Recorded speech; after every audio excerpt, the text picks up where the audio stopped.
Check this out. APEMAN.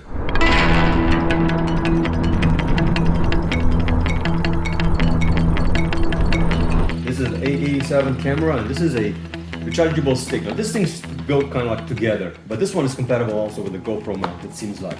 The stick is actually quite simple device, but quite effective. So what you get is a rechargeable stick that has a port over here that you could charge your camera with it. Very, very good sturdy material made out of. Has a special screw over here. You attach it to other things. Tells you how much battery you still have left.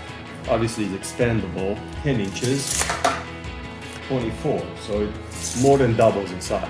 It's aluminum over here, so it's a very durable material. Feels very, very solid. It has a micro USB connector on it. You can get an adapter, you can charge USB-C devices. I've tested it out on my phone, and it brought my phone from 50% to almost 100%, so it has quite decent amount of power in it. It's compatible with the new GoPros, it's also compatible with the DJI, and basically with any camera that has a screw at the bottom. Mostly comes from this particular piece over here. This little gadget is the one that makes it compatible with anything, so if it screws in the back of the camera, it's compatible. This particular piece comes in the camera kit, so just be very, very careful as far as that goes. If you get just the stick, you'll have to buy this one separate. Most of the camera have USB or micro USB in the back, and it's compatible with that. So as you can see, it plugs in here and it will automatically start charging the camera. And it's a useful gadget as far as like taking selfies. So I'm going to show you a selfie that I took just using my hand with the APEMAN.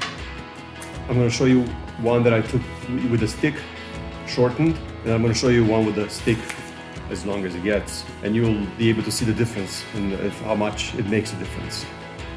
This stores over here, and obviously it can be recharged. This is even more interesting. So I haven't bought a camera in a long time, and I was very, very surprised by how many accessories you get with this one. I think that's where all the other companies are failing. You know, when you pay $600 or whatever you pay for a GoPro these days, it doesn't come with anything, or it comes with very, very little stuff, where this one is just absolutely loaded. So this is the camera itself. It has a waterproof case.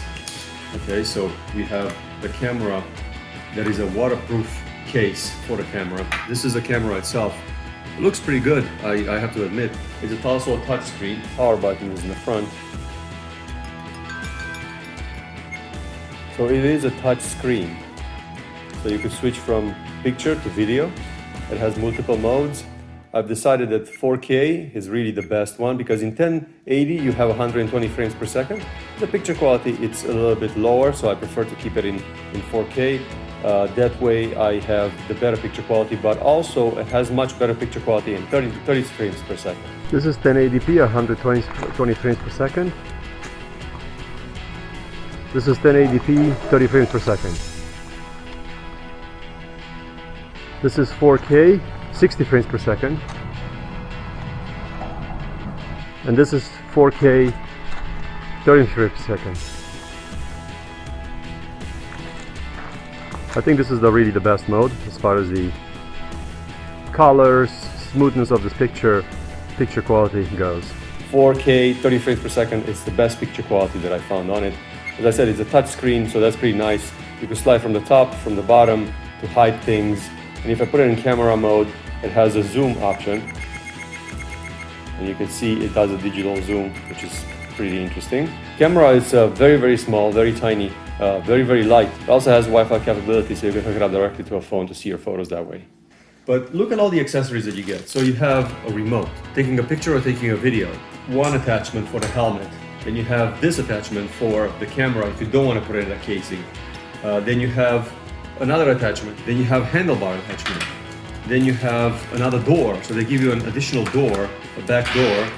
They give you a clamp on. They give you multiple mounts. So you have 1, 2, 3, 4. And you have an extra battery. So it comes with 2 batteries. And then you have attachments for the helmet, and then you have zip ties to put them on, and you have a cable so you don't lose it.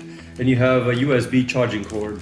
And then you have basically so many things. It's unbelievable. Even an extra door for the battery. And this is the point that I'm trying to make. A lot of manufacturers fail to give you all this stuff that is just so easy for them to just put it in a box. And this package with the stick and everything, sometimes you could buy it under $100. So that's why it's so amazing. But all this doesn't mean anything if it's not a good quality. So let's see what kind of pictures we could take. So here we are in 60 frames per second in 4K.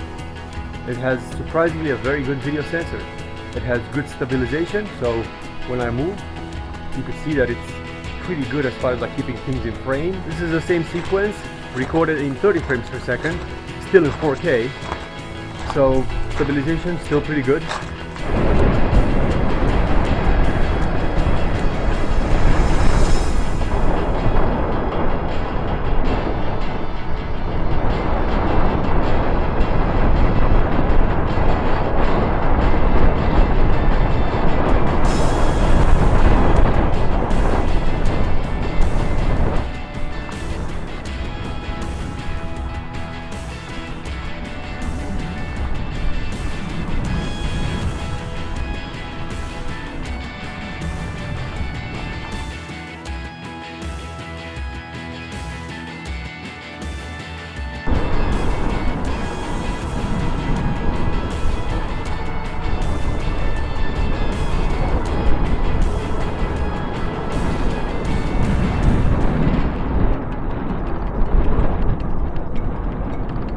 And that's the whole point. I have a stick that I could hold onto the camera very, very well.